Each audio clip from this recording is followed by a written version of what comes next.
Hey guys, tonight we begin not with Wi-Fi, not with Bluetooth, not even with dial-up modems that made your eardrums ring like a robotic kazoo solo. No, tonight we start with a boat, drifting somewhere in the cold North Atlantic. It's the 1850s. The ocean smells like salt, coal smoke, and pipe tobacco. And on the deck of this ship, miles of copper wire. You're here to witness the beginning of a truly audacious idea. What if two continents could talk to each other using electricity across water? You probably won't survive this story, not because it's dangerous, but because it's so soothingly technical, delightfully slow, and full of polite Victorian men obsessing over signal distortion. If you're still awake in 20 minutes, congratulations. You're more alert than a 19th century cable operator after his fourth cup of tepid tea.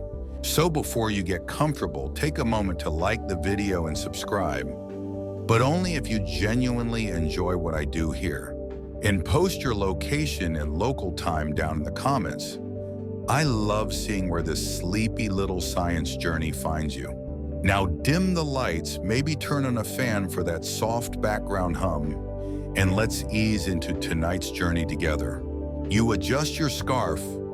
Yes, it's windy, because every historical sea voyage starts with at least one dramatic gust, and stare down at the massive spools of cable being prepped like some sort of metallic spaghetti dinner. Only this pasta weighs hundreds of tons, and is about to be fed into an ocean that has absolutely no interest in being cooperative. The year is 1857. The dream? Lay the first telegraph cable across the Atlantic Ocean. The goal? Instant communication.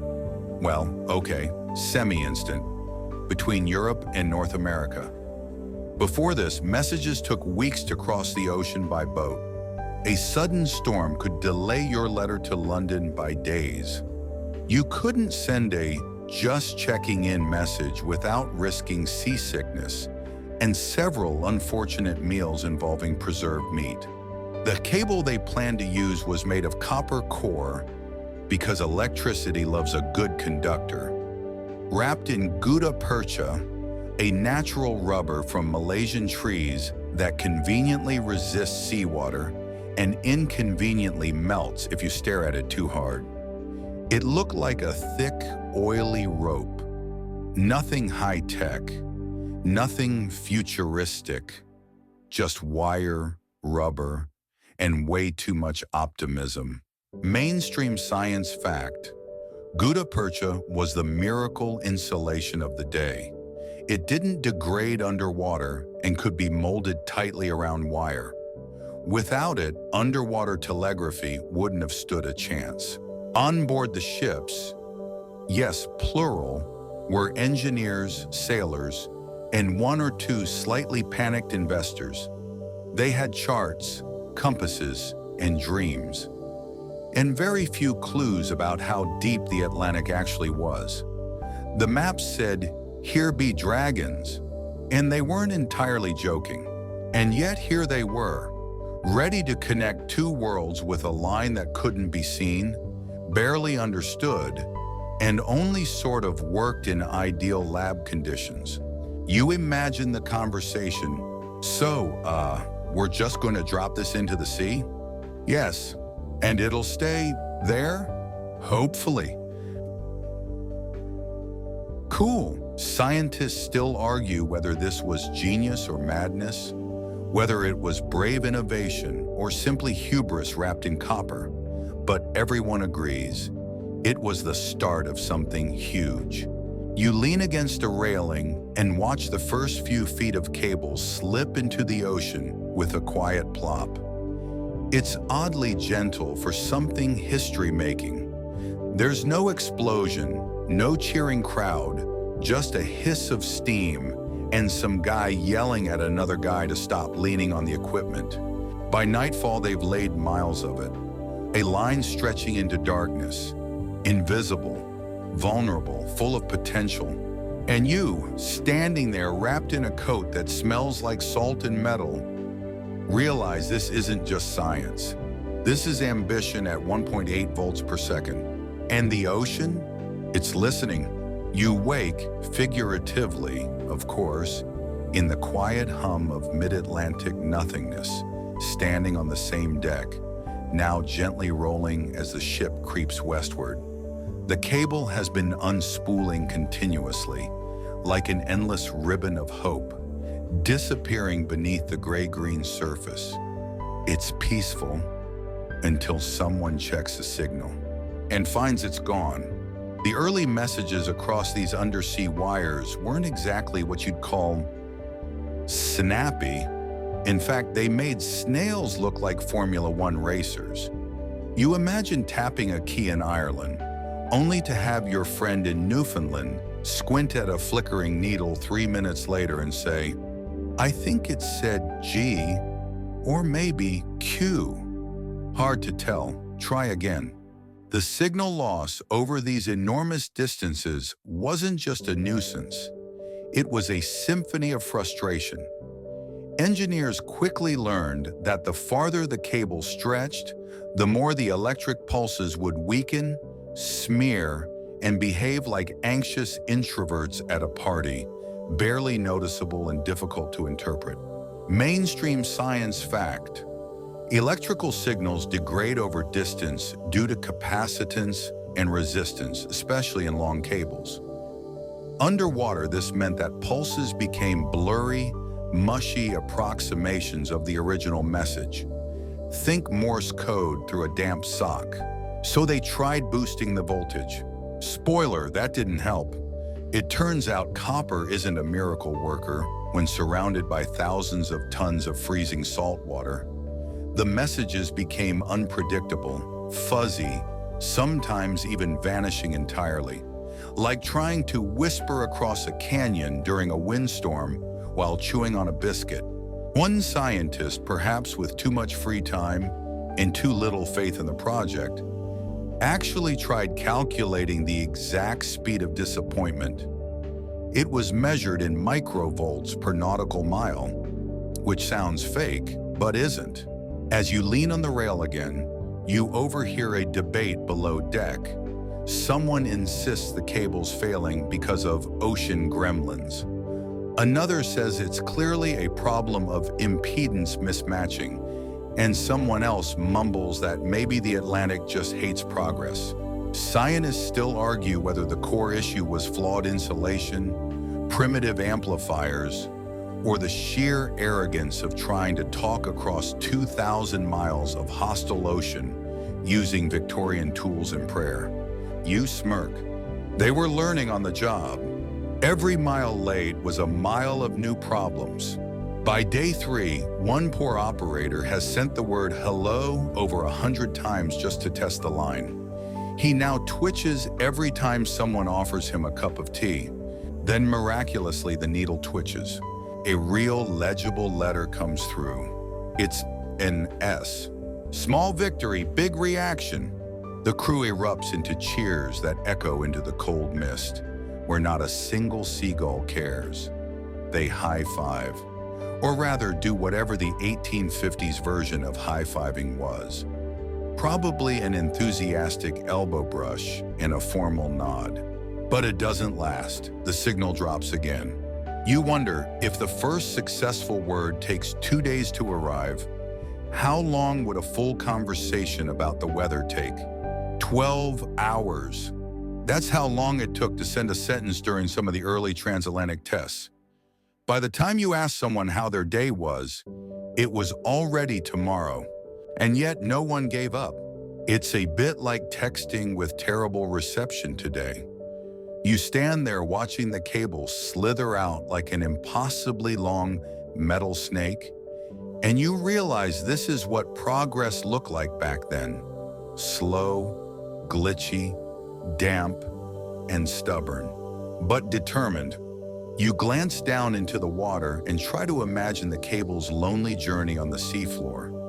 It curves over ridges, snakes past rock outcroppings, Maybe even rests beside a dozing octopus who has no idea he's sleeping next to the future of global communication. Fun fringe tidbit.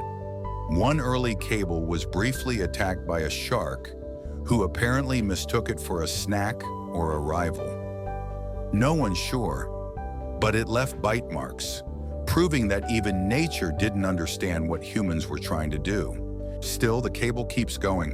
1 mile, then another, 10 miles, 100, 1,000. Each one a victory. Each one a potential failure waiting to happen. And yet you don't stop watching. Because somewhere out there, beneath thousands of feet of icy water, is the quiet promise of connection. You rub your eyes. Maybe it's the sea air, or maybe it's just the overwhelming sensation of watching men in top hats argue over something called an ohm. Either way, it's time you met the peculiar cast of characters responsible for dragging this whole cable fantasy into the real world. It starts, of course, with a man named Cyrus Field. You imagine him standing at his desk, papers everywhere, coffee possibly invented just for this moment, insisting that it absolutely made sense to stretch 2,000 miles of copper through one of the most unpredictable bodies of water on Earth. Field wasn't an engineer. He was a paper manufacturer. But he had something far more dangerous than expertise: boundless optimism. Now, optimism is contagious. Before long, Field had a dozen engineers, a few skeptical physicists, and some extremely nervous financiers on his team. These were men who had never laid undersea cable before. Men who looked at maps and thought, yeah, we can just do that. Spoiler, they could not just do that, at least not right away. Still, the dream took shape. Cyrus began assembling what became the Atlantic Telegraph Company, a fusion of ambition, national pride, and some very uncomfortable wool suits. Investors on both sides of the ocean poured money in, many likely confused but too polite to say so. Mainstream scientific fact: the early transatlantic cable was composed of a copper core for conductivity surrounded by layers of gutta-percha, a rubber-like insulating material, and protected by iron wire armor. It was revolutionary for its time, and also fragile in ways that deeply annoyed engineers. You picture a drawing room meeting. One investor strokes his mustache and asks, "But what if it breaks?" Another waves it off with a chuckle. "It'll be fine. We'll tow it back up." They didn't know the ocean floor was essentially a vast black void of mud, pressure, and logistical despair. Still, onward. Cyrus Field convinced Samuel Morse to lend his name and credibility, because if you're going to send underwater beeps, you may as well involve the guy who made beeping famous. Engineers like William Thomson, later Lord Kelvin, joined in, bringing actual science to the table. He warned about signal loss and waveform distortion. But let's be honest, everyone else mostly nodded and waited until he stopped talking. One fringe theory at the time: some believed that sea creatures might interfere with the electric signal, not as a joke, but as a legitimate engineering concern. This led to one poor intern being assigned fish behavior duty. No one ever talks about him, but somewhere he has a diary. The first few cable attempts were funded with bravado and very optimistic spreadsheets. Ships were chartered, copper was ordered. The Queen probably raised an eyebrow. Then came the tests. You watch as they string a test cable off the Irish coast. It sinks like a dream, unspooling smoothly. Everyone holds their breath. The signal works. Shears toast tiny glasses of sherry. It's a celebration. Then the cable snaps. Midway down, gone. Just like that, 100 miles of finely crafted cable becomes very expensive sea decor. You imagine the silence on deck. Someone coughs. A seagull, perhaps out of sympathy, drops something unfortunate on an officer's hat. Back to the drawing board. Here's the thing. Despite these failures, no one stopped funding this madness. It's as if the more it failed, the more convinced people became that it had to work eventually. You pause and think, isn't that just science in a nutshell? The investors, now a little sweatier and slightly more pale, raise another round of capital. Engineers redesign the cable, this time thicker insulation, better armor, more testing. Another fringe concern? That the Earth's magnetic field might confuse the cable. They tried shielding. They tried weird directional winding. None of it really worked, but hey, it gave people something to argue about. Scientists still argue whether early cable breakdowns were due more to physical strain or flawed transmission theory. Some say the copper was too soft. Others claim the Morse code pulses were simply too sharp, causing self-sabotage over distance. It's like arguing whether a paper airplane crashed due to gravity or bad folding. Both, probably. Yet through it all, Field keeps going. He charms newspapers. He sweet-talks governments. He becomes the living embodiment of fake it till you cable it. Eventually, the team commissions the USS Niagara and HMS Agamemnon, two massive warships repurposed for laying cable. You stand on the deck, blinking at the absurdity of it all. Battleships now ferrying delicate electrical spaghetti. It's science, sure, but it's also theater. With ocean as stage, wire as script, and every misstep followed by a standing ovation or a lawsuit, you wake up, figuratively of course, on the creaking deck of the HMS Agamemnon, a ship built to intimidate enemy fleets, not cradle delicate threads of copper across the Atlantic. Yet here she is, wobbling slightly in the swell, her guts stuffed with coiled cable and her crew suspiciously eyeing the horizon as if Poseidon might personally object to technological progress. So here's the setup.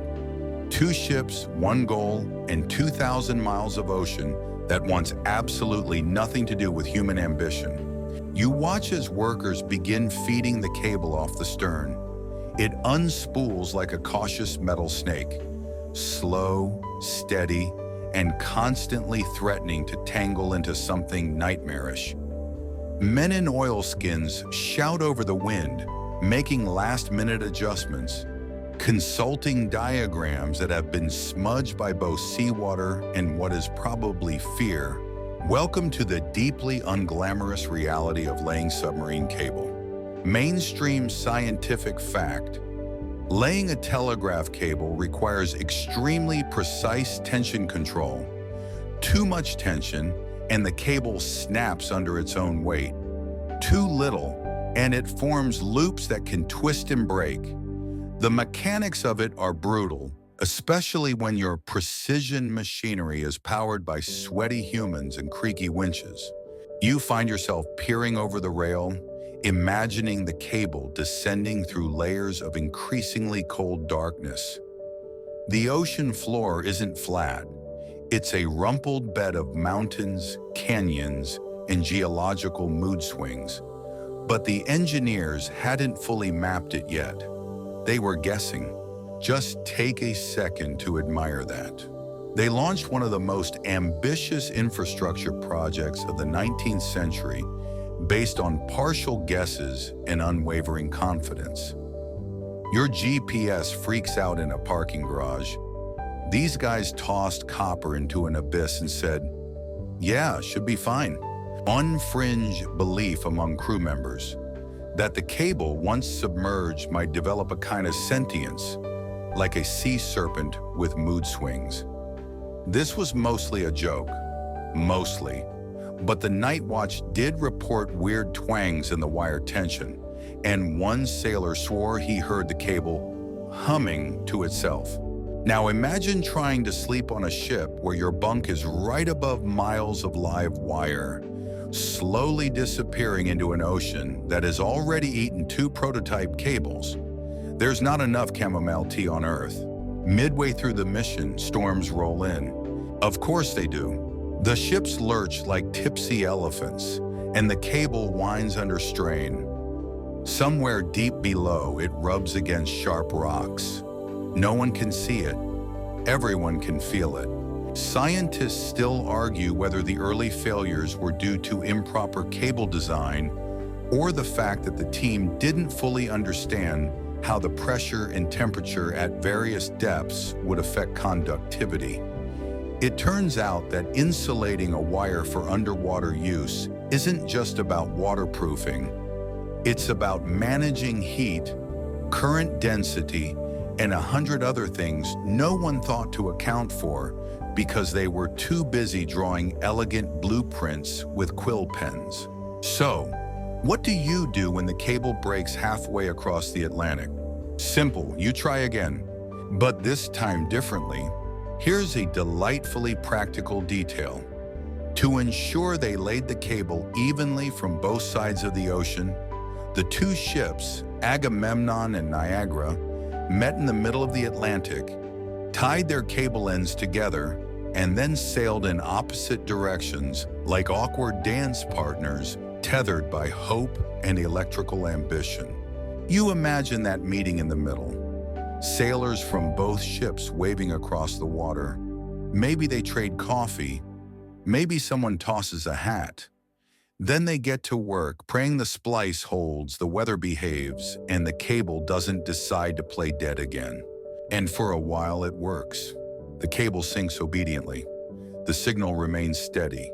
Cheers erupt below deck as sparks tap out tiny messages across the growing distance. A modern joke, it's like sending a text that takes 3 days to arrive, requires a full-time operator, and has a 60% chance of being intercepted by fish. Still, progress. Quirky tidbit. To test the strength of the signal, operators sent increasingly silly test messages, including one about Queen Victoria's new hat. This wasn't logged officially, but multiple crew journals suggest there were more giggles than protocols during those long, salty nights. Back on land, the newspapers are already preparing headlines. You sit with one of the journalists at a coastal cable station. He stares out at the water, scribbling words like marvel, miracle, and modern Prometheus onto his notepad. You suggest, how about wet wire winds? But he politely ignores you. You glance again toward the horizon. There's something profoundly beautiful about it. This absurd idea that two continents could whisper to each other beneath the waves. No flags, no explosions, just a silent cable humming softly in its metal cocoon, sending dots and dashes from one empire to another. You lean on the railing, feeling the ship's rhythmic sway, and wonder how something so dramatic could feel so quiet. You wake up, still figuratively, let's not get carried away, in a cramped wooden building on the coast of Newfoundland, where the telegraph cable makes landfall. The air smells like damp wool and victory. Operators in waistcoats hunch over brass instruments, their faces illuminated by flickering gas lamps and the occasional electric spark that says, yes, this absurd thing is still working. The year is 1858, and for the first time, a message has traveled from Queen Victoria to President Buchanan across an ocean without needing a ship or a pigeon or a very dedicated guy on a horse. Mainstream scientific fact. The first transatlantic message took 17 hours and 40 minutes to transmit. Each letter tapped out one by one through Morse code. That's slower than your Wi-Fi during a thunderstorm, but at the time, it was considered instant magic. And yes, the first message was suitably dignified, filled with pleasantries and imperial flourishes. But the second message, it was probably something like, "Can you hear me now?" Just in Morse.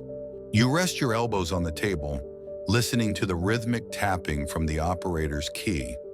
It's hypnotic, a lullaby made of dots and dashes. The room is full of tension, but the good kind, the kind that makes grown men sip tea with trembling hands and call each other sir more often than necessary. Across the sea, other operators are doing the same. They wait, ears pressed to sounders, holding their breath like it's a seance. Because really, it kind of is. They're calling out to someone on the far side of the world through a buried metal vein, hoping the ocean doesn't swallow the signal before it gets there. Then, as you probably guessed, the cable fails. It starts with static, then erratic clicks, then nothing.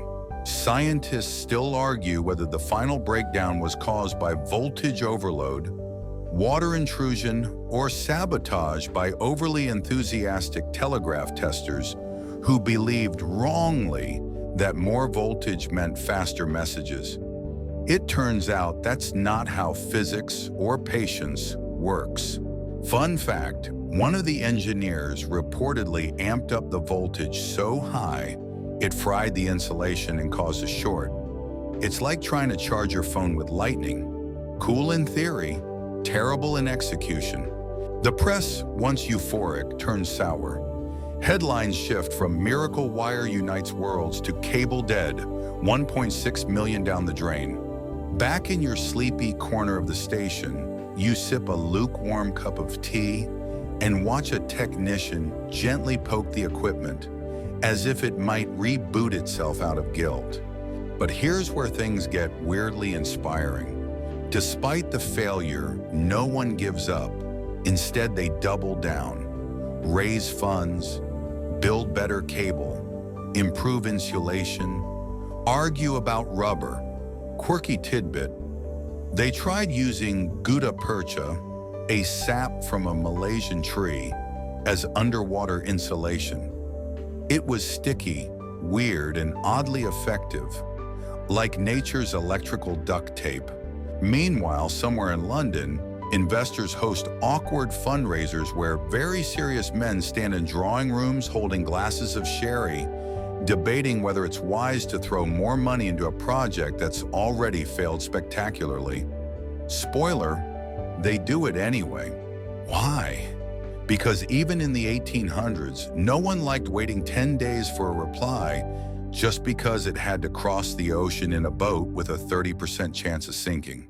So the race begins again. Engineers sketch new plans. Ships are refitted with more advanced gear.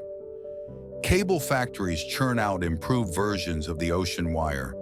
Thicker, stronger, less prone to suicidal tendencies. Scientists still argue whether the turning point was better material science or just sheer stubborn optimism. Maybe both. Probably both. It's hard to tell where science ends and hubris begins when the schematics involve anchoring communication across tectonic plates.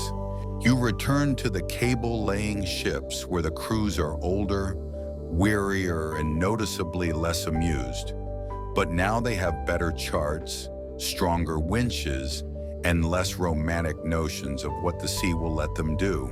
They try again in 1865. The ship this time is the SS Great Eastern, a beast of iron and coal, capable of carrying enough cable to cross the entire ocean in one go. It looks like a floating steel bakery, huge, overbuilt, and slightly ridiculous. And yes, this time, they almost succeed. Almost. Because just 200 miles into the lay, the cable snaps. Again, this time it sinks. Imagine dropping your phone into the Mariana Trench and just staring at the water, whispering, "Well, there goes 4 months and $2 million. But instead of giving up, they mark the spot and come back a year later with grappling hooks. Here's your quirky fringe moment. Recovering a lost cable from the bottom of the Atlantic with 1866 technology involved literal fishing. They built iron claws, dragged them across the seafloor, and hoped they caught something less bitey than a squid. After several tries, they hook the cable, haul it up, and splice it to the new one. Like it's a garden hose, not a technological marvel wrapped in miles of existential dread. And on July 27, 1866, the Great Eastern lands the cable in Newfoundland. The line holds. Messages flow. No one dies. A literal miracle in slow motion. You lean against a crate marked "Caution, Magnetic Coils," feeling the vibration of the signal through the wooden floorboards. The messages aren't poetic, mostly financial stuff, shipping manifests and the occasional note about Queen Victoria's poodle, but they're fast, reliable, and underwater. The ocean has been tamed, sort of. You look up at the gray sky, squinting through the salt-streaked window, and feel that strange human thrill of connection. Not the emotional kind, but the wire and current kind. The kind that lets someone in New York hear from London before the tea goes cold. You sit cross-legged on a coil of leftover cable. Yes, it smells like damp rust and regret. Thinking about what it actually took to stretch a message across the ocean floor. Not the metaphors, the physics. Because here's the thing they didn't mention in the celebratory newspaper headlines. Transmitting a message through thousands of miles of copper cable underwater is a technological nightmare. You trace your finger along the arm-thick cable beside you.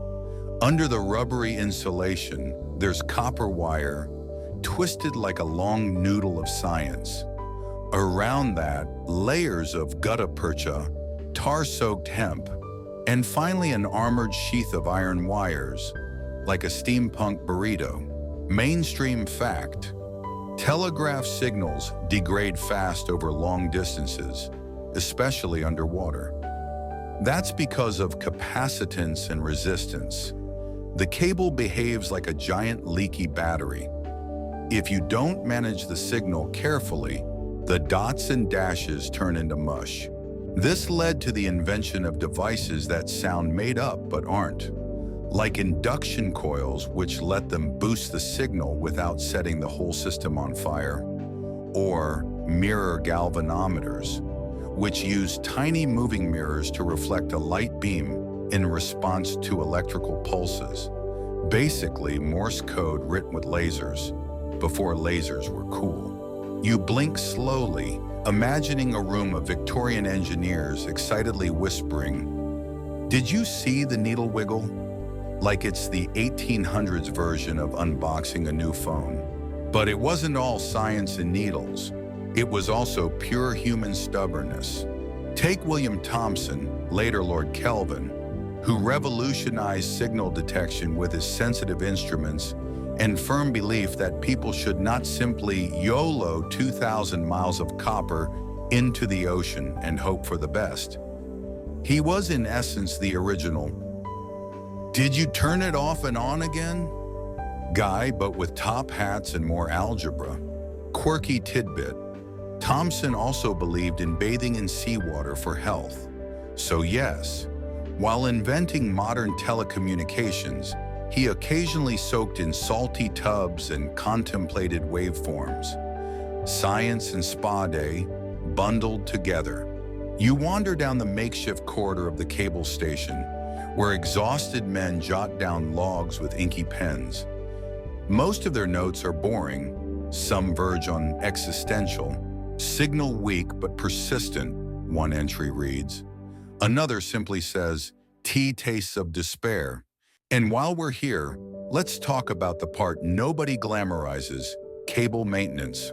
Imagine being called out to sea on short notice in a boat barely larger than your apartment to locate a fault in a wire lying somewhere between Nova Scotia and Ireland. No GPS, no sonar, just rough coordinates and optimism. Scientists still argue whether they were lucky or just exceptionally skilled, but somehow they developed methods to triangulate faults. They'd send a current down the cable, measure the time it took to return, and calculate the approximate location using the speed of electricity It's basically echolocation, but with math and migraines. Once they had a location, they'd send down grappling hooks, again, and hope to snag the cable. The success rate was, let's say, better than flipping a coin, but worse than betting on a tortoise in a foot race. You lean back, eyes closed, picturing the absurdity of all this. All that effort just to send a message like, "Ship arriving Tuesday, stop. Bring coal, stop." Yet somehow it mattered. And it's not just about the messages. It's what the cable represented. It's the reason people toasted champagne in both hemispheres when the line held. Because this wasn't just engineering. It was sorcery that happened to require pliers. Mainstream fact alert. By the late 1800s, dozens of undersea cables crisscrossed the Atlantic, forming the backbone of global communication. These weren't just British ventures either. France, Germany, the US, and even Russia got in on the cable game. And unlike today's squabbles over 5G towers, this was a rare moment of cooperative infrastructure building. Unless you count all the spying. Yes, here's your conspiracy-glazed fun fact. Governments quickly realized they could tap undersea cables for surveillance. So even in 1880, the internet had trust issues. You're probably wondering, how did the cables not get eaten by fish? Well, some of them did. Sharks have been found with teeth marks on cables, but mostly the cables rested peacefully on the seafloor, safe in the abyss where even curious creatures go, "Hey, looks like metal spaghetti. Pass." Of course, laying those cables wasn't always smooth. On Fringe episode, in 1873, during a cable-laying expedition, the crew encountered a floating island of volcanic pumice, got distracted by jellyfish, and delayed the entire operation because no one wanted to tangle with whatever bioluminescent nightmare lived there. Priorities. But that's what makes this history so delightfully dull. It's not a war, not a conquest, just people slowly figuring out how to whisper across an ocean without yelling. You shuffle into another section of the station where spools of backup cables sit like sleeping dragons.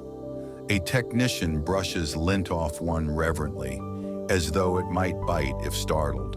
He looks up, smiles, and says, "She's a good one, no kinks." You nod sagely because, of course. Outside, waves thump the rocky shore. The Atlantic is eternal and grumpy, but somewhere beneath it lies a thread of copper, humming quietly.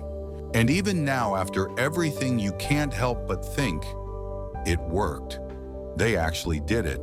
Messages went from sailing in ships to swimming in signal, all because someone stared at the ocean and thought, "I bet I could run a wire under that." You yawn, not from boredom, but from the gentle warmth of an overly complicated victory. The story's far from over.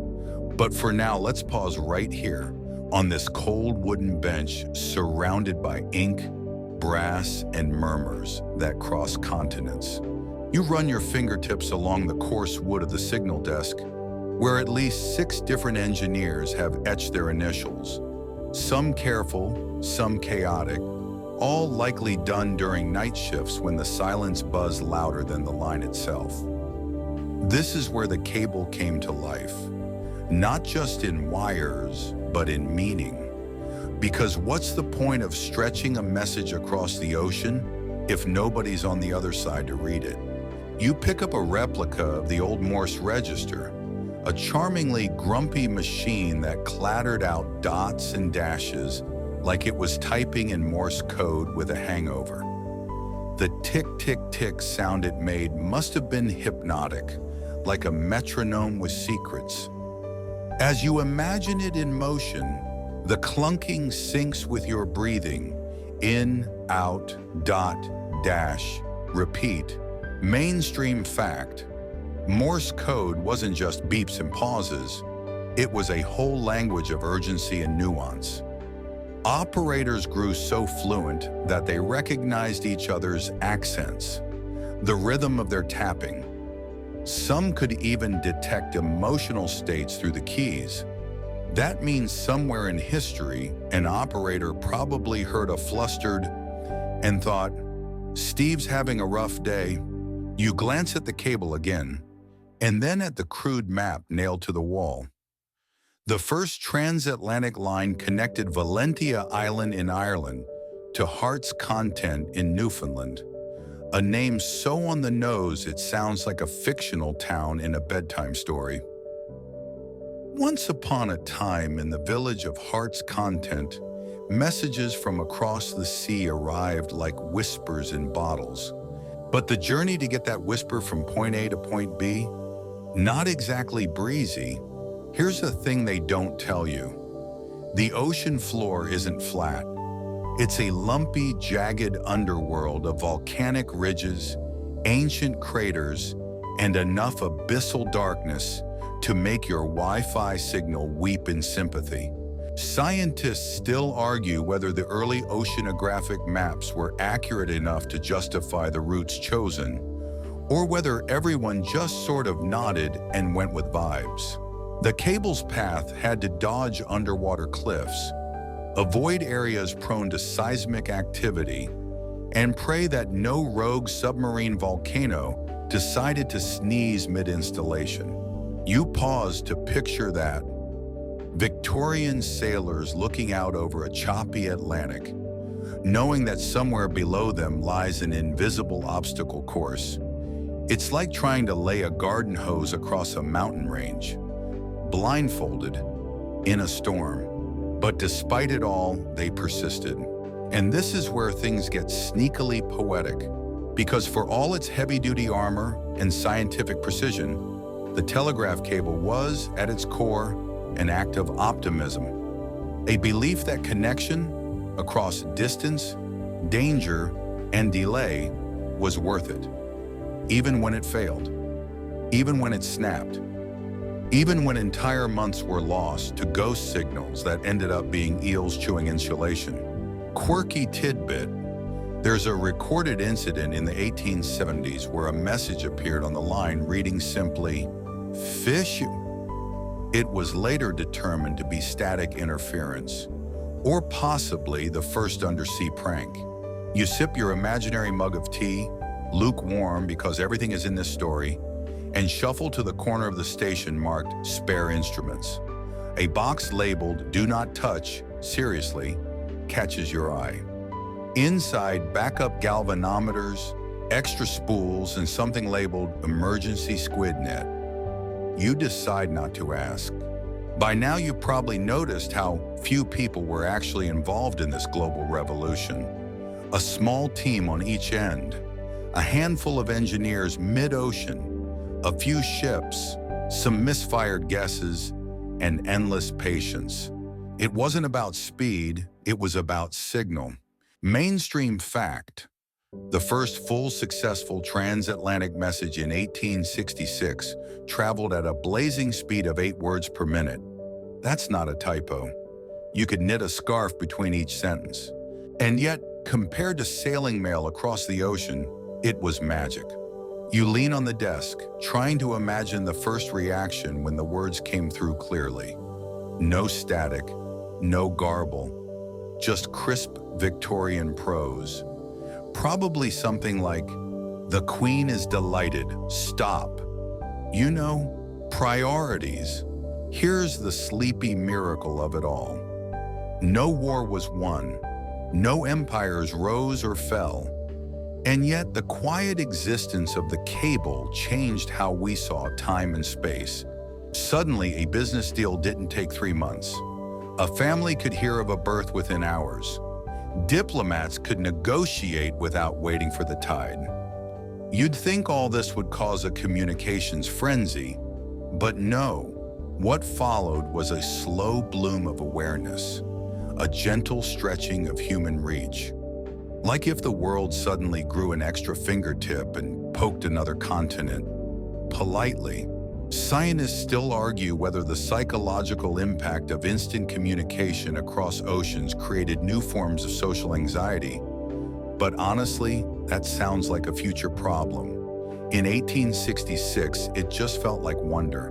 You tilt your head listening to the soft hum of a modern server tucked somewhere behind this display.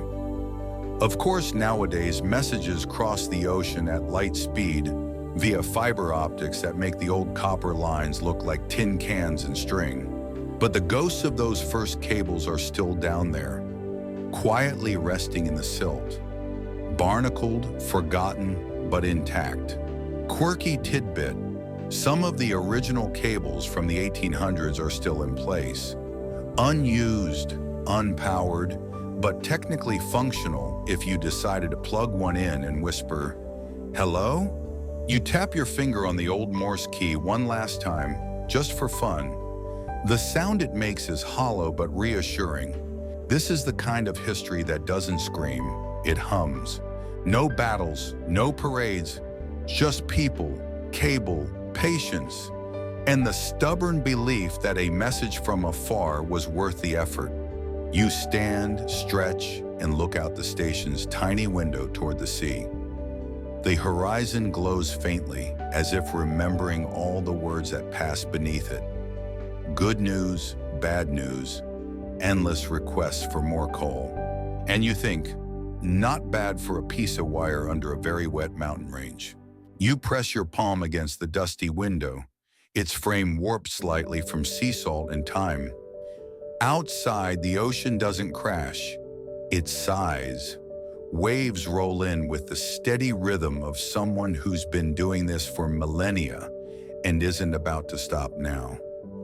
Somewhere beneath that surface, the cable rests, tucked into the folds of the Atlantic seabed, like a slumbering sea serpent with a secret. You step back and gaze at a wall-mounted diagram. It's not flashy, just a simple cross-section showing the layers of the cable. Gutta-percha insulation, copper wire, steel armor, all wound together in what looks suspiciously like a high-stakes pastry. You imagine a Victorian engineer biting into it by mistake. Crunch, mainstream fact. Gutta-percha, the natural rubber-like substance used for insulation, was harvested mainly from trees in Southeast Asia. It's one of the earliest bioplastics and was a game changer for underwater cables because it stayed firm and waterproof even under crushing pressure. But it wasn't all smooth insulation and perfect wiring. You trace the cable's path with your finger, following its wiggly route from Ireland to Newfoundland. Here's where things got a little squishy. During the early attempts, the cable failed. Not once, not twice, but multiple times. Snap, static, silence. And if you're thinking this was due to massive storms or shark attacks, think again. Sometimes it was because the cable was simply laid too fast, too tight, or without enough slack. Picture trying to wrap a noodle around a mountain. Now do it while blindfolded, in a hurricane. Scientists still argue whether early engineers fully understood the physical stresses of deep-sea tension, or whether they just shrugged and hoped the cable would figure itself out. It didn't. Failures weren't just technical, they were expensive. The first few cables cost millions in modern dollars and delivered exactly 0 working messages. But instead of giving up, the engineers doubled down. They tweaked the design, hired better ships, calibrated the machinery. And perhaps most importantly, they invented a new way to think about time. Because if you couldn't make the cable faster, you had to make your patience stretch further. Quirky tidbit: after one failed expedition, a portion of unused cable was turned into walking canes and sold as souvenirs. So yes, somewhere in history, someone walked around town using a stick made from literal broken dreams and waterproof insulation. You step closer to a brass plaque commemorating the Great Eastern, the ship responsible for finally laying the cable correctly in 1866. It was part cruise liner, part factory, part stubborn giant. Designed by Isambard Kingdom Brunel, whose name sounds like he should be wearing a cape at all times. It was the largest ship of its kind and could carry the entire length of the cable in one go, which frankly is more than your smartphone charger can say. You stare at the ship's profile sketch. Huge paddle wheels, bloated hull, smokestacks like chimney hats. It looks like a teapot mated with a locomotive, but it worked. Thanks to this floating metal monster and the lessons learned from previous disasters, the 1866 transatlantic cable succeeded where others hadn't. It held, it hummed, it whispered, and suddenly the world got quieter. Because once the cable was operational, there was no more waiting for ships. Diplomats didn't have to send letters across seas. Businesses could confirm transactions in real time. Families could hear news that wasn't 6 weeks stale. Of course, this had side effects. Imagine you're a telegraph operator in Newfoundland, enjoying your break with a dry biscuit and a book about whales. Suddenly you get a message. Urgent, move the meeting. And just like that, your lunch is over. Welcome to Modern Time Anxiety, brought to you by Victorian ambition. Mainstream fact: telegraph communication introduced a radical concept: standardized time zones. Before then, every town ran on its own clock, based on local solar noon. But messages needed coordination, so global time slowly aligned like a very slow, very stubborn choir. Scientists still argue whether the psychological shift caused by near-instant communication laid the groundwork for today's obsession with constant updates, or if that spiral came later with the invention of email. Either way, the first people to be stressed out by a beep were probably 19th century clerks. You glance at a rusted toolbox labeled field repairs.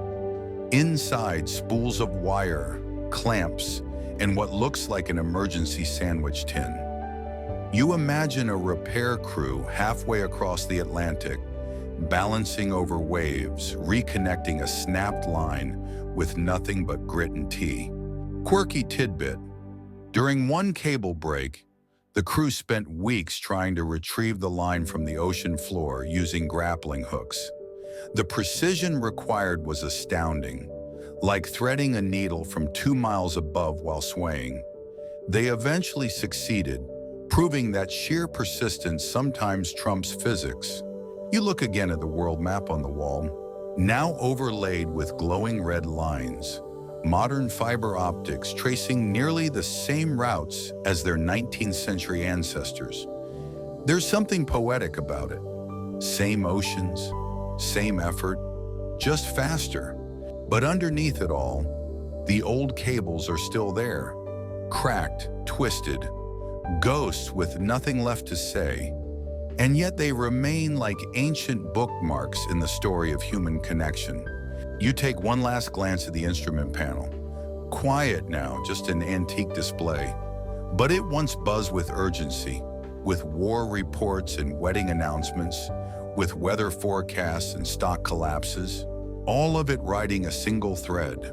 Scientists still argue whether the underwater cable truly shrank the world or merely exposed how vast it already was. But you don't need an answer tonight. You breathe in the scent of old wires and sea air preserved in varnish. The station holds its silence well. You close your eyes for a moment and imagine the whole Atlantic vibrating with possibility, messages dancing beneath the waves, dreams relayed by rust. And all of it begun with one idea. Let's try a wire. You tap a weathered button on the mock telegraph console and hear the faintest click. That rhythmic clack of the old Morse key, dot, dash, space, feels like the heartbeat of an earlier, more deliberate world. You don't need to know the code to feel its weight. Each beat once carried secrets, trades, emergencies, or sometimes just all's well. Tonight we linger here a little longer.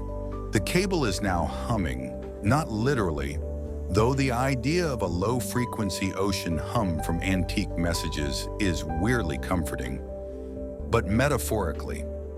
In the years following the success of the 1866 cable, the world leaned in and began whispering across the deep.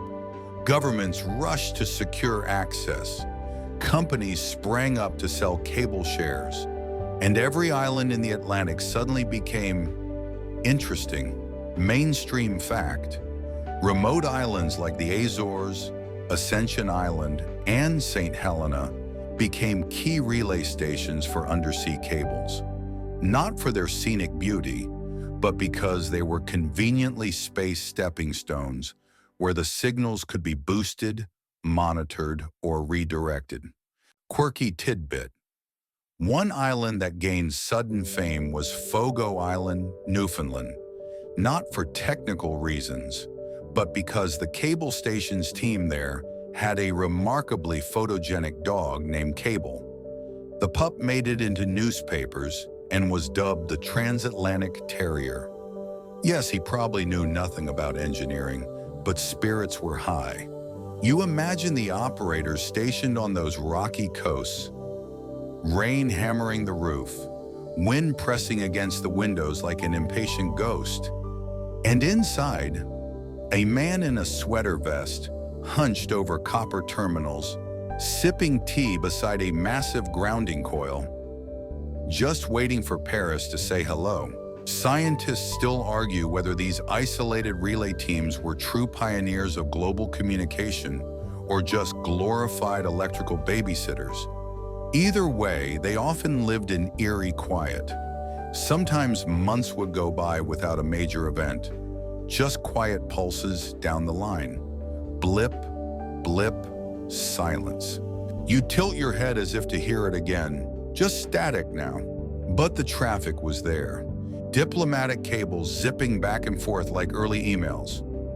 Please clarify that thing you said about Austria, shipping manifests, gold transfers, even gossip. Yes, the 19th century version of, "Did you hear what so-and-so wore to the embassy ball?" was quietly pulsed beneath the sea, all dots and dashes. Of course, not everything was formal.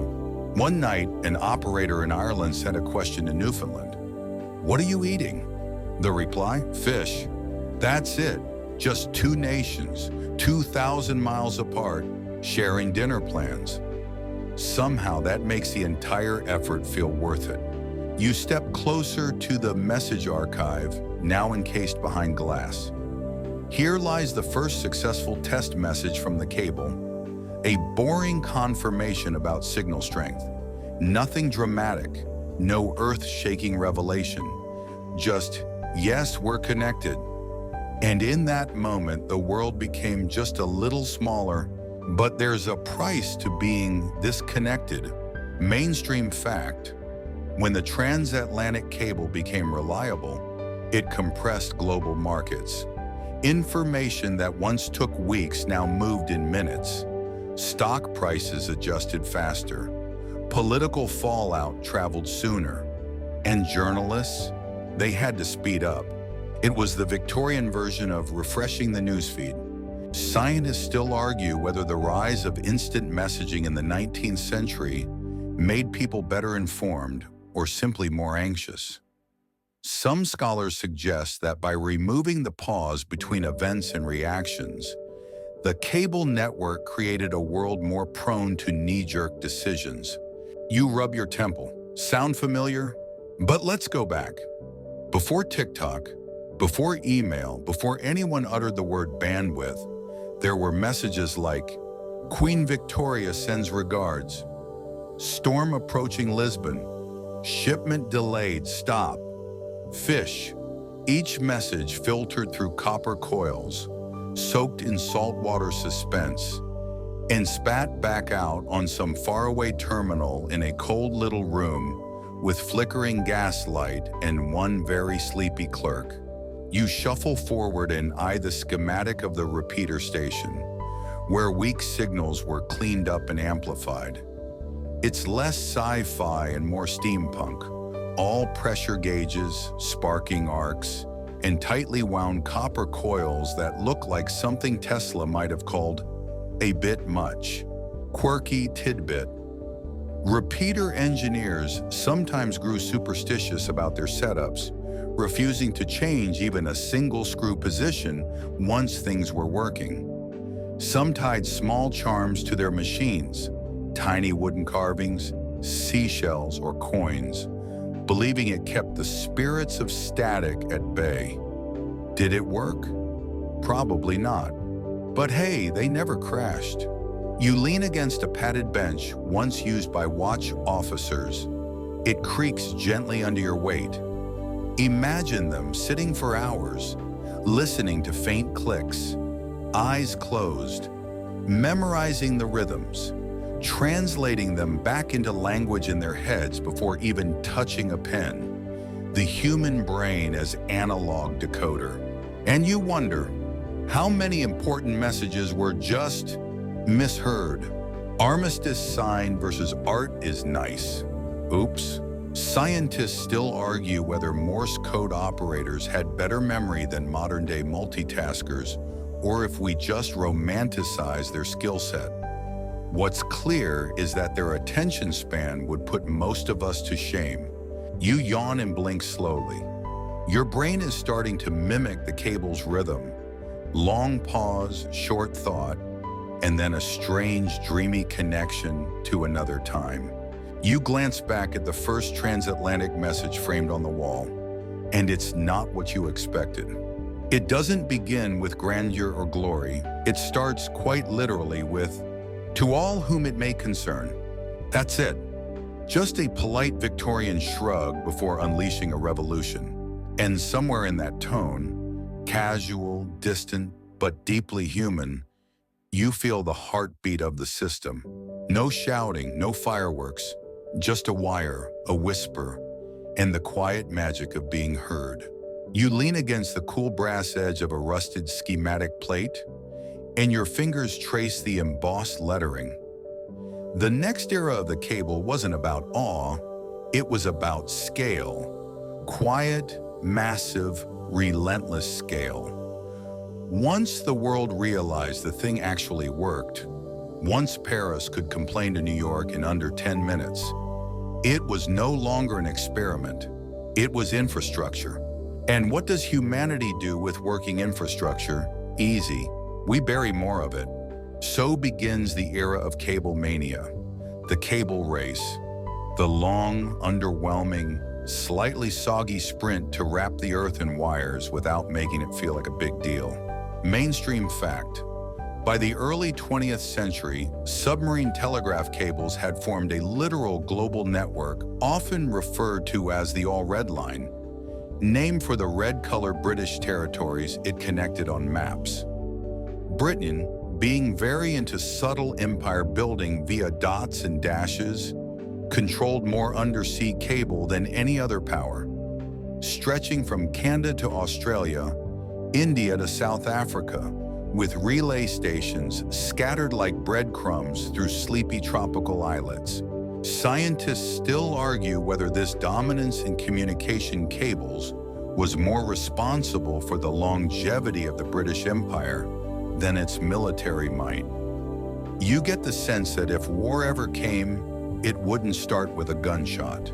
It would start with a sudden silence. But the expansion wasn't smooth. You imagine some poor engineer pacing a cramped office in Gibraltar, cable down, somewhere in 4,000 miles of ocean, a tiny fault, caused perhaps by an enthusiastic whale, a seafloor rock slide, or one very confused anchor. And now Australia can't talk to England, which means crisis. Enter the cable ships. These floating repair teams, part tugboat, part workshop, all grit and patience, became legends in their own boring right. You picture a crew waking up at dawn, rolling out thick coils of replacement wire, dragging grappling hooks across the ocean floor. They weren't looking for treasure, they were fishing for copper. Quirky tidbit: some of the earliest cable ships used piano wire as part of their grappling systems because it was durable, flexible, and easily spooled. Meaning, yes, your concert, A string once helped fix international communications. You picture it. A violinist somewhere mid-performance drops a note because the telegraph line in Java needed a patch job. Cosmic balance. The scale of it all becomes strangely cozy. You're curled up in a chair now, a faint mental fog setting in. You blink slowly as the map on the wall stretches out, lines running like veins across the globe. And right about here is when things start getting a little too real for people, because suddenly you couldn't lie about events anymore. Mainstream fact: the submarine cable system made war shorter. Not because of diplomacy, necessarily, but because lies couldn't stretch as far. If a skirmish broke out in a colony and the empire tried to spin it one way, a counter-report from the ground could reach the capital within hours. Newspapers pounced, citizens debated, and public pressure mounted before the censors even finished their coffee. Scientists still argue whether this forced honesty helped stabilize global politics or just gave rise to faster, more strategic disinformation.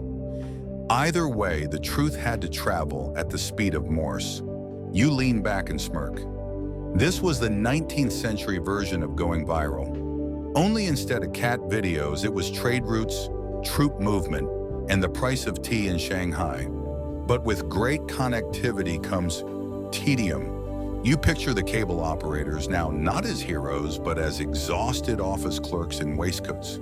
Same room, same desk, same wire, every single day.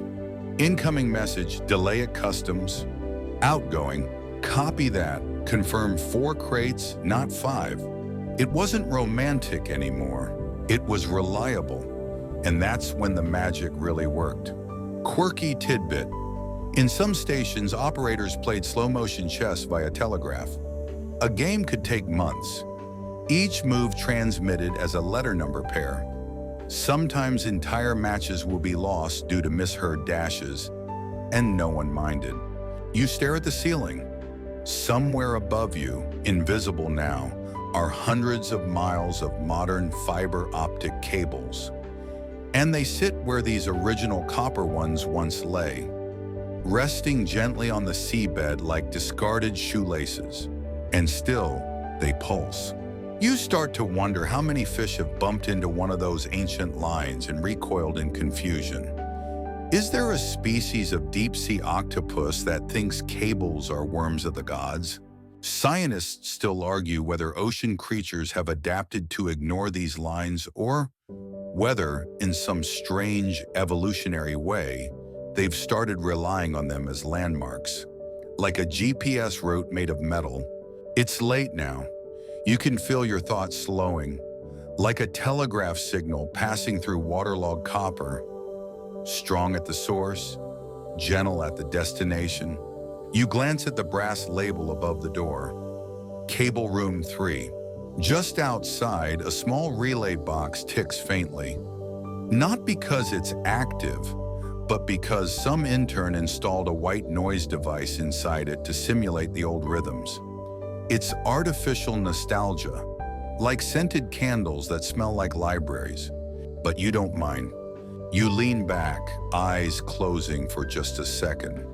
And there, in the hush, the room offers one last transmission. Just a whisper. Pause. You smile. That pause, that's yours.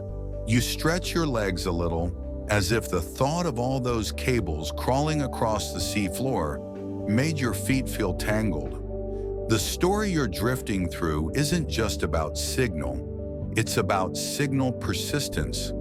Because now we get to the part where the world gets faster, louder, and still. These silent lines hum beneath it all. We're entering the era of redundancy, not the boring corporate kind, though honestly that's probably coming in a few sections, but the deeply comforting, slightly obsessive version of technological backup. You picture the early 20th century cable planners, gray-suited, round-glassed, absolutely thrilled by contingency plans. If one cable fails, there must be another, and another, until the ocean floor is a messy knitting project no one remembers how to undo. Mainstream fact: by 1923, there were over 400,000 nautical miles of telegraph cable laid under the oceans. That's nearly 20 times the Earth's circumference in wire, all pulsing with the dull rhythm of coded words. Scientists still argue whether this level of redundancy was truly necessary, or if it was just a symptom of imperial anxiety. Fear that if even one message didn't get through, the entire empire might crumble overnight. But it wasn't just about politics anymore. You shuffle mentally into a side room, a cable station in Hawaii maybe. Quiet, modest, surrounded by volcanic rock and gentle ocean wind. Here a team relays not war declarations, but birthday messages, business deals, gossip, the dull hum of everyday connection. And for once, that's more profound than the big stuff. Quirky tidbit: people used to send marriage proposals via submarine cable. That's right, romantic Morse. And since stop was a common code term, used like a period, it led to hilarious messages like, "Will you marry me? Stop, I have job. Stop, love you end." You smile, imagine receiving that at your desk. But the job of keeping this all running, not so poetic. Operators began showing signs of what we'd now call signal fatigue. You picture a man in Calcutta tapping his finger endlessly, eyes glazed, as if waiting for life to say something new. They had schedules, quotas, and the occasional bonus for no interruptions. In other words, perfection was boring, but mandatory. You feel a little proud of them. These were the unsung librarians of the global nervous system. Every dot and dash filed, every hiccup noted. And then comes radio. Yes, that new sparkly thing that makes everyone panic. Like a telegraph cable's loud younger cousin who shows up with a guitar and says, "I'm starting a podcast." Suddenly, wireless signals leap over oceans. They don't need copper. They don't need grappling hooks. They just exist, whispered through static and solar wind. Mainstream fact: in 1901, Guglielmo Marconi successfully sent the first transatlantic radio signal from Cornwall to Newfoundland. It was the letter S. That's it, just an S. But it was enough to terrify the cable industry. Scientists still argue whether that first signal actually worked as claimed, or if Marconi's receiver just picked up random static that he wanted to believe was meaningful. A very human habit, really. You listen closely. You can still hear the quiet resentment from cable engineers at the time. Radio was unpredictable, prone to storms, noisy, but cables were steady. Cables didn't care if the sun flared. Still, you get it. Humans like novelty, and the novelty of speaking without wires was too juicy to ignore. But guess what? The cables didn't die, they adapted. Because you can't quite replace the satisfaction of certainty. A message confirmed, a path traced, a wire known. Quirky tidbit: even in the 1930s, many diplomats still insisted on using submarine cable for sensitive communications. Not because it was faster, it wasn't, but because it was harder to intercept.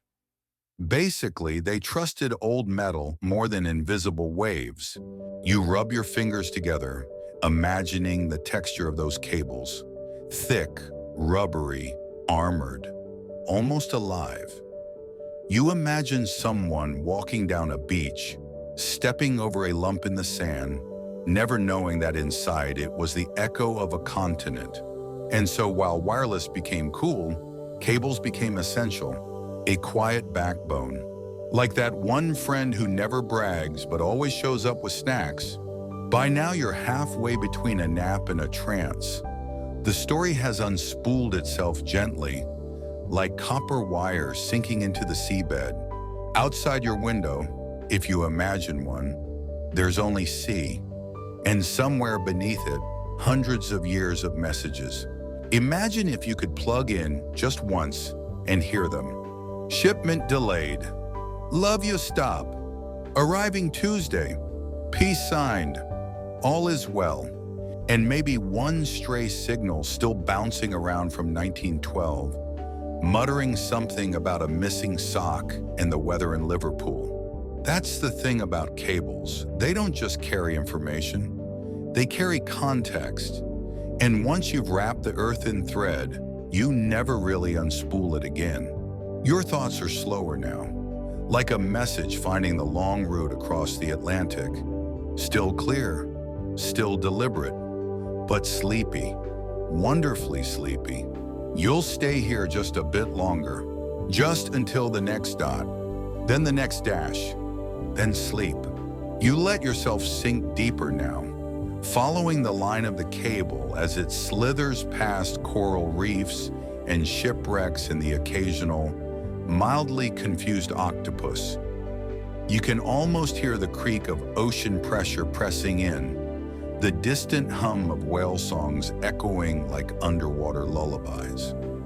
But above all of it, a single, unbroken cable, carrying news, gossip, global stock updates from 1927 that absolutely no one remembers anymore. It's time to meet the people who built these things. Not the inventors, not the investors in top hats waving contracts. No. We're talking about the real cable crew, the folks whose jobs involve dragging miles of heavy wire across oceans in the kind of weather that makes you regret ever having bones. Mainstream fact: the first dedicated cable-laying ship was the Great Eastern, a steam-powered iron leviathan so big it took 5 years to build and 3 to figure out how to steer. It was originally meant to ferry passengers to Australia, but ended up chugging across the Atlantic, laying the very backbone of global communication. You picture it now, enormous spools of cable spinning slowly off the stern, as crew members, sweaty, sunburned, and possibly seasick, yelled things like, "Slower," or "We're snagged on something," in Victorian English. Quirky tidbit: when cables got tangled on the ocean floor, recovery missions involved grappling hooks the size of small cars and a generous helping of hope. More than once, entire expeditions had to repeat the job because a whale may or may not have nudged something loose. You smile at that mental image, a confused whale glancing sideways like, "Was that me?" But despite the chaos, these operations had structure, precision, even a kind of choreography. Picture the planning room. Paper charts the size of your living room, little flags, compasses, coffee that had long since given up on being hot. Each section of ocean had to be surveyed, charted, tested for magnetic interference. The work was slow, like absurdly slow. Scientists still argue whether these early surveys were more impressive for their accuracy or their blind guesses. 'Cause in truth, mapping the ocean back then was like trying to paint a portrait of your neighbor while wearing a scuba mask in the dark. Still, it worked somehow. By the 1920s, it had become an industry. Cable ships had schedules. Crews had uniforms. Cable storage became an art form. You don't just toss 2,000 miles of telegraph wire into a bin and hope for the best. You nest it, like a metallic cinnamon roll. And the cable, it wasn't just wire anymore. It was a composite masterpiece. Copper core for signal, gutta-percha insulation from Malaysian trees, layers of steel and tar in waterproof wrapping. It was the turducken of communication technology. Mainstream fact, gutta-percha, the insulating material used for decades in cable construction, came from the sap of the palaquium tree. It was so effective that entire jungles were cleared to supply enough for the cable industry.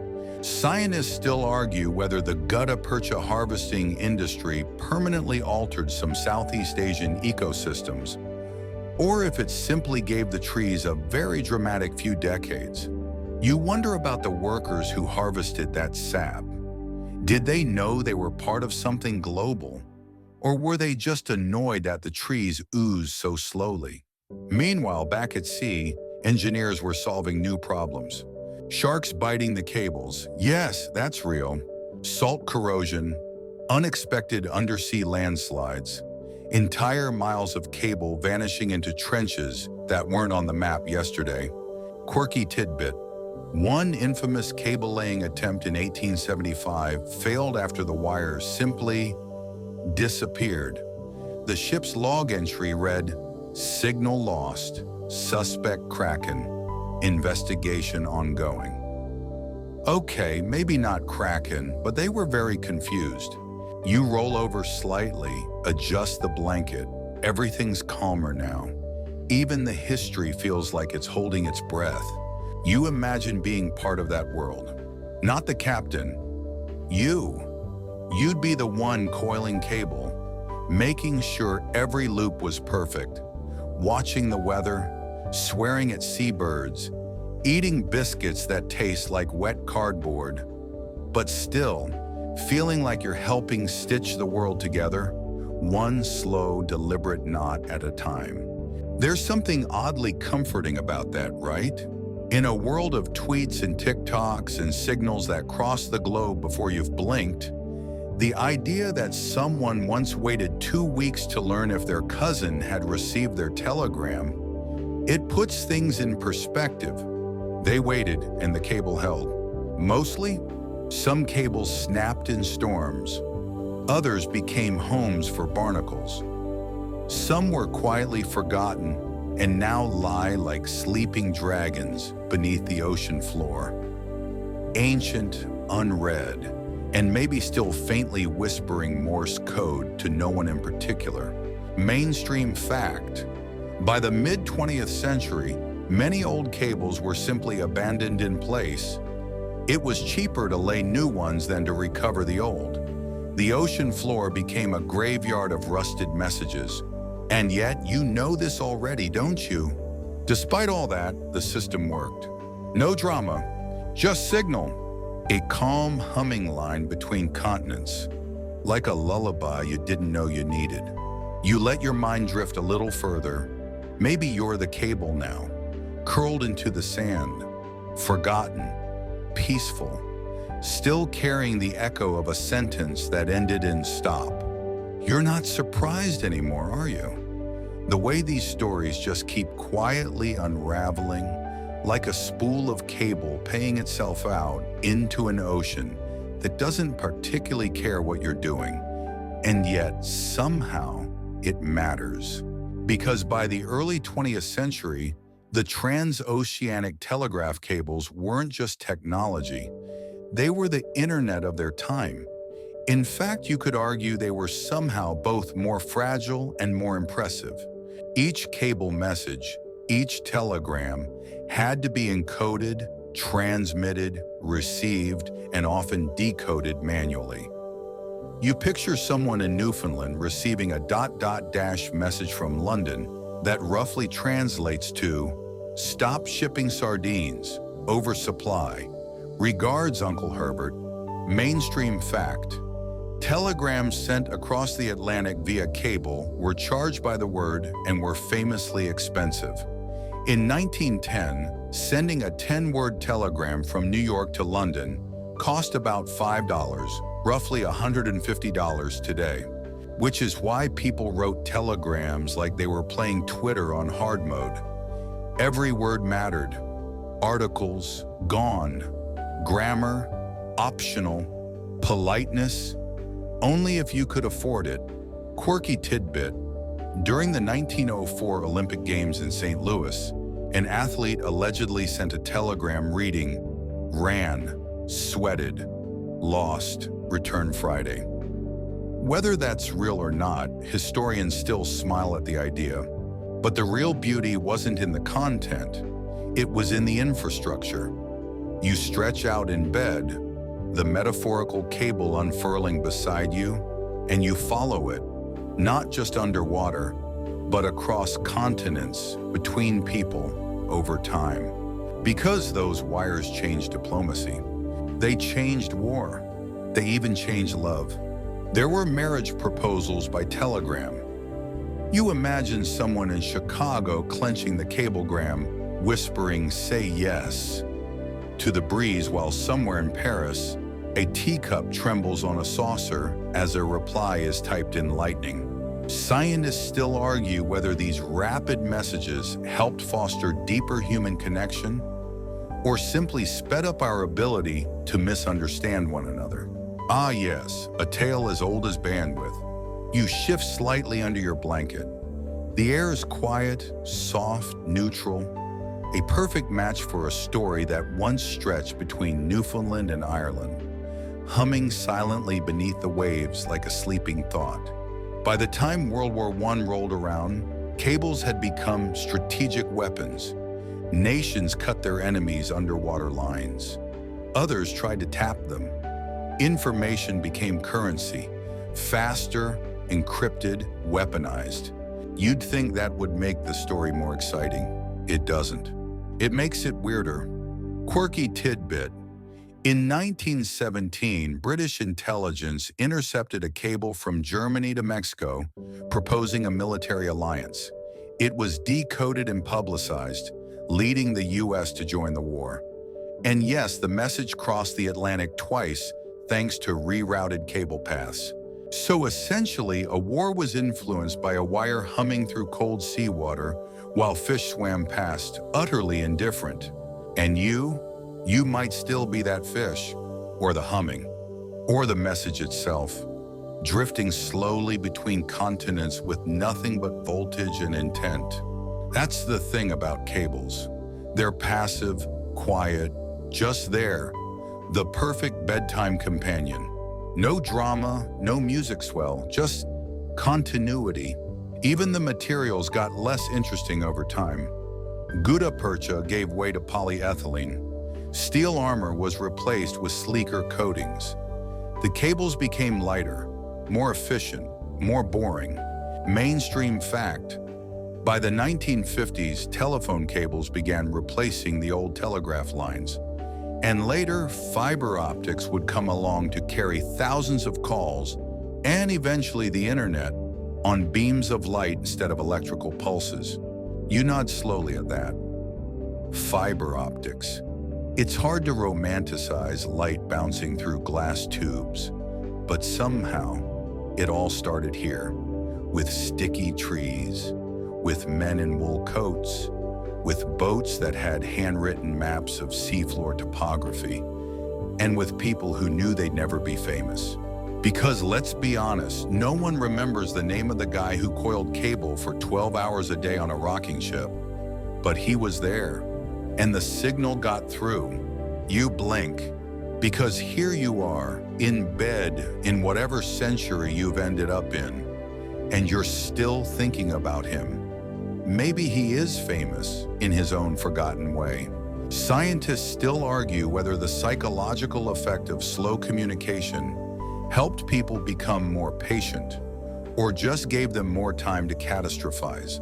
Either way, we made it, from flags to fiber, from smoke to satellites. But for a time, this cable, this weird black ocean-spanning route, was the best we had. And somehow it was enough. You're already floating now, mentally adrift in that twilight space between waking and sleep. But don't let go just yet. There's one more strand to trace in this underwater labyrinth of cable history. And no, it doesn't involve sharks chewing the wires. That's just a myth, mostly. Now picture this. It's the 1960s. The world has discovered television, Elvis, and that if you point a big enough dish at the sky, satellites will talk back. But underwater cables? Still going strong, still essential, still somehow underrated. Mainstream fact, despite the rise of satellites, submarine cables have continued to carry the vast majority of global data traffic, over 95% of it even today. Why? Because they are faster, more secure, and more reliable. Apparently, the fish-proof cable wins every time. That's the twist no one saw coming. These sleepy old tubes of copper and polyethylene, quietly twitching beneath the sea floor, outlasted the glitzy rocket dreams of the space race. And you're lying there in your bed, phone on airplane mode, as thousands of terabytes speed beneath the ocean. Somewhere out there, a selfie is zipping from Tokyo to Toronto. A spreadsheet is blinking its way from Sydney to Sao Paulo. A sleepy podcast, maybe even this one, is traveling across 5 continents. Through cables, not clouds, actual physical stuff. And you suddenly remember, all of it started with a Victorian engineer who once tried to wrap tree sap in copper and toss it into the ocean with a prayer. Quirky tidbit. In 1970, a farmer in Ireland mistook a portion of exposed cable for a valuable scrap and tried to drag it away with a tractor. He didn't realize he was attempting to yank out a piece of the global nervous system. The cable survived. The tractor didn't. You smile just a little. That feels like a perfect metaphor. We keep underestimating the quiet stuff. But the cable never cared if you liked it. It was never meant to be flashy. It was meant to work. And still today it does. Each fiber optic line laid across the seabed joins the long tradition of invisible infrastructure. We don't celebrate it, but we'd panic if it disappeared. The way you only notice the refrigerator when it breaks, or the way a dripping faucet becomes unbearable at 2 a.m. Silence is often mistaken for nothingness, but in the case of cables, it's performance. Scientists still argue whether we've become too dependent on this submarine network. Some worry about national security, others about redundancy, but the system hums along all the same. You imagine it again now? Thousands of miles of line, pulsing faintly in the dark ocean. Fish drift by. Maybe a squid blinks. A trench yawns beneath. And above, billions of humans using the signal without knowing where it came from.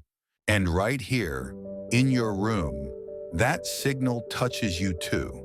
Through your phone, your computer, your sleepy smart speaker. All because some engineers couldn't take impossible for an answer in 1858.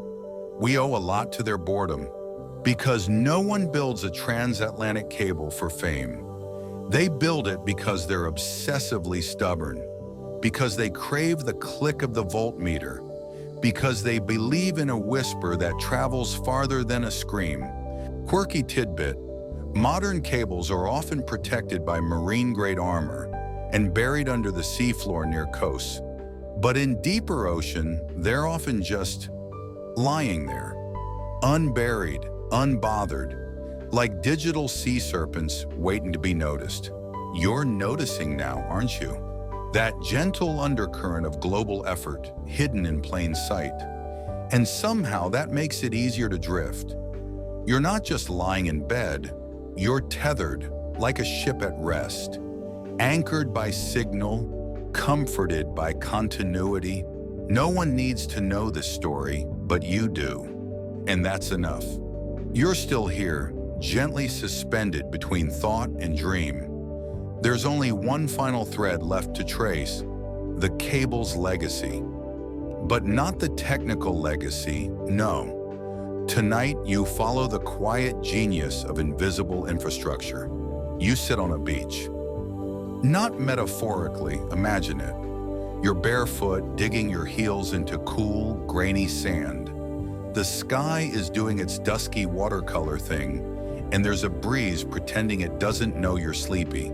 Out there, past the foamy line where waves tug at the shore, lies something almost no one ever sees. No monument marks it, no flag flutters. There's no sign with bold black text that says internet goes this way. But beneath the sand and sea, just a few feet below your very real toes, billions of conversations are passing beneath your very real feet. Your group chat, a grandma in Prague FaceTiming a cat and soul, a teenager Googling how to make soup without crying. It all comes here, through cables. Not satellites, not mystical wireless beams. Real, literal tubes of light-carrying glass buried under mud and mollusks. That's the part that gets you. This system has quietly shaped the modern world without ever demanding a round of applause. It's humble infrastructure, utility with no ego. Mainstream fact: the most heavily used transatlantic cables today, like Maria and Dunan, handle hundreds of terabits per second. That's more than a Library of Congress worth of data every fraction of a second. And yet, not one cable demands your attention. They just exist, constant, anonymous. You wonder, what else in your life is invisible and essential? Your heartbeat, gravity, the quiet sigh of your mattress as you settle into it again. It makes you appreciate stillness. Stillness as function, stillness as success. Quirky tidbit: some cable maintenance crews use robotic submarines that roam the seafloor looking for damage. These little bots are sometimes named, like Sea Snoop or Cable Stro, and are probably the most emotionally stable co-workers you'll never meet. And here's the real kicker: scientists still argue whether future global data infrastructure should go even deeper into the sea or instead float in low Earth orbit. Some prefer the silence of the deep. Others want blinking satellites overhead. Either way, they know one thing for sure: we'll never again live without this web. You look at the horizon, it's just a line, a clean edge between sky and ocean. But now you know better. Now you know there are lines beneath the line. And now finally we drift into quiet. So now as your eyes soften and your breath follows a slower rhythm, let your mind settle like a gently coiled cable on the ocean floor. Everything that mattered has been said, and everything that didn't, well, it never really tried too hard, did it? You're not here to remember the technical specs or historical milestones. You're here to enjoy the gentle hum of a forgotten invention, the way it echoes softly beneath waves, beneath continents, beneath our noisy lives. Imagine lying at the bottom of the sea, not cold, not dark, but surrounded by soft silence. No need to move, no need to think. Just pulses of light, small, precise, tireless, racing past with every message, every joke, every sleepy podcast carried along the globe. You're a part of it, just like the cables. Quietly essential, entirely enough. You can let go now. No alerts, no headlines, no interruptions. Just the peace of being connected without anyone needing to notice. Sink into it. There's nothing more to do, nothing more to wonder. Just a calm, infinite line from this moment to your dreams.